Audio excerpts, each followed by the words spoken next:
నమస్కారం, నా పేరు తేజస్విని. బీసీఎన్ న్యూస్ కి స్వాగతం. ముందుగా ముఖ్యాంశాలు. కోల్కతాలో వైద్య విద్యార్థిని హత్యపై కొనసాగుతున్న నిరసనలు, సత్వర న్యాయం కావాలంటూ విశాఖ గడియార స్తంభం వద్ద ఆందోళన.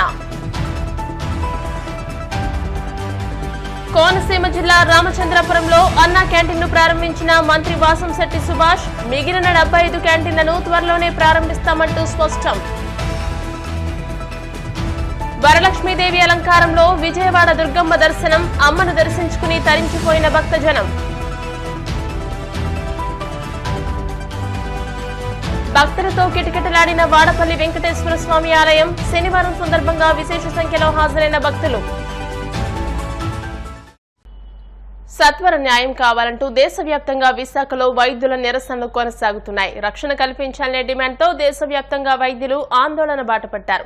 డాక్టర్పై అత్యాచారం, హత్య ఘటన దేశాన్ని కుదిపేస్తున్న సమయంలో ఆసుపత్రి జూనియర్ డాక్టర్లు, నర్సింగ్ సిబ్బంది ఆందోళనలు తీవ్రతరం చేస్తూ విశాఖ ఆర్కే బీచ్ వద్ద నిరసన ర్యాలీ చేపట్టారు. Central health care protection act అమలు చేయాలని డిమాండ్ చేస్తున్నారు. రోగులను కాపాడే తమ ప్రాణాలు రక్షణ లేకుండా పోతోందని డాక్టర్లు ఆగ్రహం వ్యక్తం చేస్తున్నారు.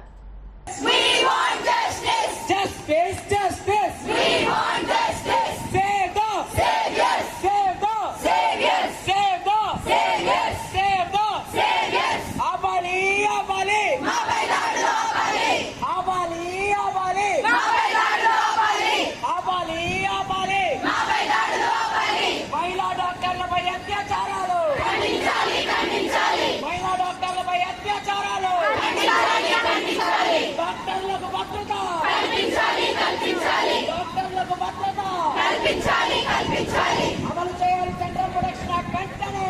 అమలు చేయాలి! అమలు చేయాలి! అమలు పరచాలి సెంట్రల్ ప్రొటెక్షన్ యాక్ట్ వెంటనే!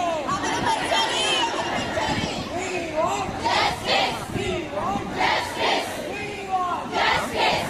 We want justice! You want justice! I want justice! Justice!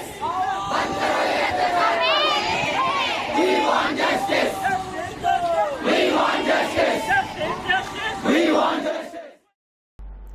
Ambedkar Konaseema జిల్లా అమలాపురంలో 24 గంటల పాటు వైద్య సేవలు బంద్ చేసినట్టు వైద్యులు ప్రకటించారు. కోల్కతాలో మహిళా డాక్టర్పై జరిగిన అత్యాచారాన్ని, హత్యను ఖండిస్తూ నిరసన బాటపట్టారు. ఎంఐఏ ఆధ్వర్యంలో అమలాపురం గడియార స్తంభం సెంటర్లో ప్రైవేట్ హాస్పిటల్ డాక్టర్స్ నిరసన తెలియజేశారు. ఇండియా వ్యాప్తంగా మరోసారి ఇలాంటి ఘటనలు జరగకుండా చర్యలు తీసుకోవాలని డిమాండ్ చేశారు. ఒక లేడీ డాక్టర్ కి సంబంధించిన విషయం కాదని, సమాజం మొత్తం సిగ్గుపడాల్సిన విషయమని అన్నారు. ఇప్పటికైనా డాక్టర్లకు భద్రత కల్పించాలంటూ డిమాండ్ చేశారు. అనంతరం కోనసీమ జిల్లా కలెక్టర్ ఆర్ మహేష్ కుమార్ కు వినతి పత్రాన్ని అందజేశారు.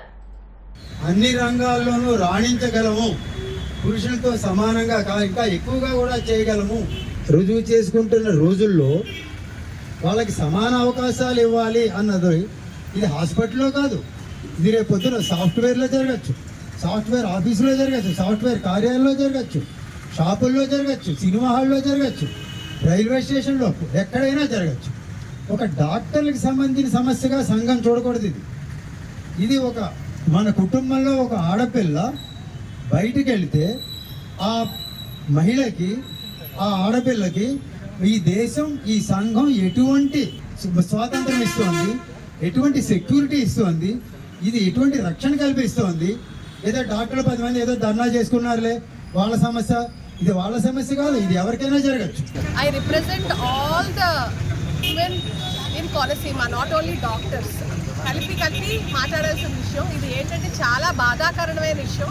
ఒక లేడీ డాక్టర్, అంత డాక్టర్ వృత్తిలో ఉన్న లేడీకే కొంచెం కూడా అసలు భద్రత లేకపోతే, నార్మల్గా కొంచెం జాగ్రత్తగా చిన్నపిల్లల్ని చూసుకుంటూ ఇంట్లో ఉన్న లేడీస్ అయినా, బయటికి జస్ట్ చిన్న ఉద్యోగాలకు వెళ్ళే ఆడవాళ్ళకైనా అసలు భద్రత అన్నది అసలు రాదు.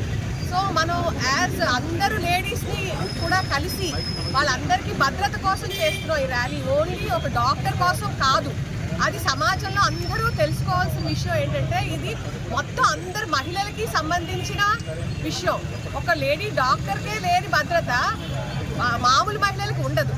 ఈ ర్యాలీ అన్నది మేము చేస్తుంది ఒక రోజు చేస్తున్నాం. 24 గంటలు ర్యాలీ, 24 గంటలు ఓపీ మానేసి కూర్చున్నంత మాత్రం జనాల్లో భయం రాదు. ఈ భయం రావాలంటే ఎక్కడో ఒక డాక్టర్ బిఆర్ అంబేద్కర్ కోనసీమ జిల్లా రామచంద్రపురం పాత బస్టాండ్ వద్ద అన్నా క్యాంటీన్ ను రాష్ట్ర కార్మిక శాఖ మంత్రి వాసంశెట్టి సుభాష్, అమలాపురం ఎంపీ గంటి హరీష్, కలెక్టర్ ఆర్ మహేష్ కుమార్ ప్రారంభించారు. క్యాంటీన్ ప్రారంభించి స్వయంగా పేదలకు అల్పాహారం వడ్డించిన అనంతరం టోకెన్ తీసుకుని టిఫిన్ చేశారు. మంత్రి సుభాష్, ఎంపీ హరీష్ ఈ సందర్భంగా మాట్లాడుతూ నిత్య కార్మికులు, నిరుపేదల ఆకలి తీర్చేలాగా ప్రతిరోజు ఉదయం టిఫిన్, మధ్యాహ్నం, సాయంత్రం భోజనం 5 రూపాయలకి ఏర్పాటు చేసినట్టు తెలియజేశారు. ఆంధ్రప్రదేశ్ అంతా 100 క్యాంటీన్లు ప్రారంభించామని, మిగిలిన 75 క్యాంటీన్లను త్వరలోనే ప్రారంభిస్తామని తెలియజేశారు. ఈ కార్యక్రమంలో collector R Mahesh Kumar, Janasena incharge Polisetti Chandrasekhar, municipal chairman Gadamsetti Sridevi తదితరులు పాల్గొన్నారు. అన్నా క్యాంటీన్లు ప్రారంభించడం జరిగింది. ఆనాడు మేము ఎన్నికల మేనిఫెస్టోలోని మేము తెలియజేసాం, ఖచ్చితంగా ఏ అంశం మీద మేము తెలియజేసామో అన్నిటినీ మేము ఈ సుమారు 6 నెలల లోపలే పూర్తి చేస్తామని కూడా మేము ఆనాడు హామీ ఇవ్వడం జరిగింది. దానికే ఆదేశంగా ఈరోజు ఈ అన్నా క్యాంటీన్ కూడా పెట్టడం జరిగింది. మీ అందరికీ తెలుసు ఏ విధంగా పేద ప్రజలు భోజనం సరిగ్గా తిండి లేకుండా ఎలా ఇబ్బంది పడుతున్నారో మీ అందరికీ తెలుసు. ఆనాడు 2014 నుంచి 19లోని తెలుగుదేశం ప్రభుత్వం హయాంలోని అప్పుడు అన్నా క్యాంటీన్ కూడా ప్రారంభించడం జరిగింది.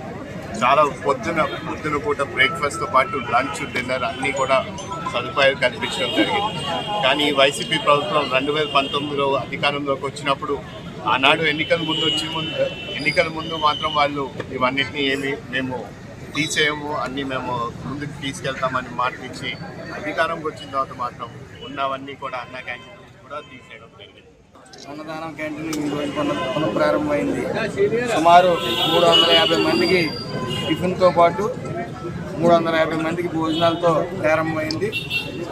ఒకవేళ తాకిడి ఎక్కువ అయితే పెంచడానికి కూడా అన్లిమిటెడ్గా సిద్ధంగా ఉన్నాం. ఏదేమైనప్పటికీ రెక్కాడితే డొక్కాడిన బతుకుల్లో ఉదయాన్నే లేచి పనులకు వెళ్ళవలసిన పరిస్థితిలో ఎవరు తీసుకోవడం వీలు కాదని మీ అందరికీ తెలుసు. ఈసారి కొత్తగా కూడా టిఫిన్ పెట్టడం అవసరం. ఇడ్లీ 3 ఇడ్లీ చట్నీతో, అలాగే ఒకవేళ పూరీ కావాలనుకుంటే 2 పూరీ అందుబాటులో ఉంచుతారు. ప్రజల మధ్య తింటాను. అదేవిధంగా ఈ అన్నదానం కూడా ప్రతి వారానికి ఒకసారి 2 సార్లు ఇక్కడ రావడం జరుగుతుంది. పేదలకు కడుపు నింపే ఈ అన్నా క్యాంటీన్లు సుమారు 100 క్యాంటీన్లు ఈరోజు స్టార్ట్ అవుతూ ఉన్నాయి.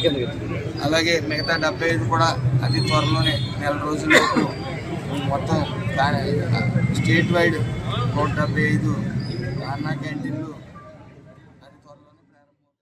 చిత్తూరు జిల్లా కాణిపాకం వరసిద్ధి వినాయక స్వామిని ఆంధ్రప్రదేశ్ శాసనసభ స్పీకర్ చింతకాయల అయ్యన్న పాత్రుడు దర్శించుకున్నారు. కాణిపాకం వరసిద్ధి వినాయక స్వామి ఆలయం వద్దకు చేరుకున్న స్పీకర్ అయ్యన్న పాత్రుడికి అధికారులు స్వాగతం పలికారు.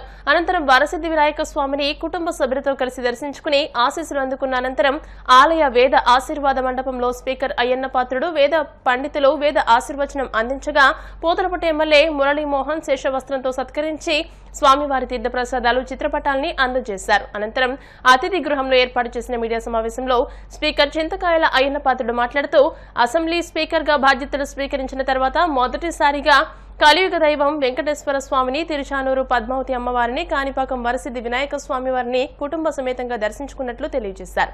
నష్టపోయిన రాష్ట్రానికి భవిష్యత్ ఇవ్వాలని దేవుణ్ణి కోరుకున్నట్లు తెలియజేశారు. రాష్ట్ర భవిష్యత్తు గురించి మాట్లాడండి, అంతేకాని మా ఇష్టం వచ్చి మాట్లాడుతుంటే నేను ఎందుకు ఊరుకుంటాను? యాజ్ ఎ స్పీకర్గా నాకు కూడా రూల్స్ ఉంటాయి కదా, నాకు పద్ధతులు ఉంటాయి కదా. అంటే ఎవరు కూడా దీంట్లో అనుమానం పడవలసిన లేదు. ఏ పార్టీ వాళ్ళని సరే రావచ్చు, అసెంబ్లీలో కూర్చొని మాట్లాడవచ్చు. మీరు వెయిట్ చేస్తే నేను అవకాశం ఇస్తాను, మాట్లాడండి. దాంట్లో అనుమానం పట్టుకోవాల్సిన అవసరం లేదని చెప్పి సందర్భం చేస్తూ ఆ భగవంతు దయ వల్ల ఈ రాష్ట్రం బాగుపడాలా. ఈవేళ ముఖ్యంగా రాజధాని లేని రాష్ట్రం అది అయిపోయింది. భగవంతు దయ వల్ల త్వరలోనే రాజధాని నిర్మాణం పూర్తవ్వాలా. దేశంలోనే నెంబర్ 1 రాజధానిగా పైకి రావాలి. రెండోది పోలవరం కానీ వస్తే మన రాష్ట్రానికి చాలా పెద్ద భవిష్యత్తు వస్తుంది. కొన్ని లక్షల ఎకరాలు సాగులోకి వస్తుంది. అంతేకాకుండా తాగడానికి మంచిది దొరుకుతుంది అన్ని రాష్ట్రాలు, అంటే ఎన్నో గ్రామాలకి. అంతేకాని కరెంటు ఉత్పత్తి జరుగుతుంది. 3 ప్రయోజనాలు ఉంటాయి. అలాగే ఉత్తరాంధ్ర సుజల స్రవంతి కొన్ని లక్షల ఎకరాల భూ సాగు అవుతుంది. అంచేత ముందుగా ఆ భగవంతుడి ఆశీర్వాదంతో, స్వామివారి ఆశీర్వాదంతో 3 కార్యక్రమాలు త్వరగా పూర్తి చేసుకొని రాష్ట్ర భవిష్యత్తు పూర్తి చేయవలసిన బాధ్యత అందరి మీద ఉంది. దానికోసం మా నాయకులు పెద్ద రాష్ట్రంలో ఉన్న అందరి నాయకులు కూడా ఆ స్వామివారి ఆశీర్వాదం ఇచ్చి బలాన్ని ఇచ్చి శక్తినిచ్చి రాష్ట్రాన్ని కాపాడే శక్తిని అని చెప్పి మరి భగవంతుడు కోరుకోవడం జరిగిందని చెప్పి ఏం బాబు నీకు ఓటేసి అసెంబ్లీకి వెళ్ళరా అంటే రోడ్లన్నీ తిరుగుతున్నావు ఏంటి వీళ్ళు అసెంబ్లీ కూర్చొని మాట్లాడని చెప్పి ప్రజలు అడగాలి. అంతే కదమ్మా. మనకి గవర్నమెంట్లో ఏ గవర్నమెంట్కైనా రాష్ట్ర గవర్నమెంట్కైనా కేంద్ర గవర్నమెంట్కైనా చట్టం ఉంటుంది. చట్టం పని చట్టం చేసుకెళ్ళిపోతాయా మరి దాని చర్చేదానికి చర్చ అవసరం లేదు. చట్టం ఉంది, ఆ చట్టంగా వెళ్ళిపోతాం. అయితే నేను ఇంటర్మీడియట్ చదువుకున్నప్పటి నుంచి కూడా దీని గురించి వింటూనే ఉంటాం. నేను కూడా మామూలుగా చాలా 10 సార్లు వచ్చాను నేను టేబుల్కి. నేను ఎవరో తెలియదు కాబట్టి తిరిగిపోవచ్చు, కానీ చాలా నేను ఎమ్మెల్యేగా ఉన్నప్పుడు మంత్రిగా ఉన్నప్పుడు. ఇప్పుడు ప్రకటనలు.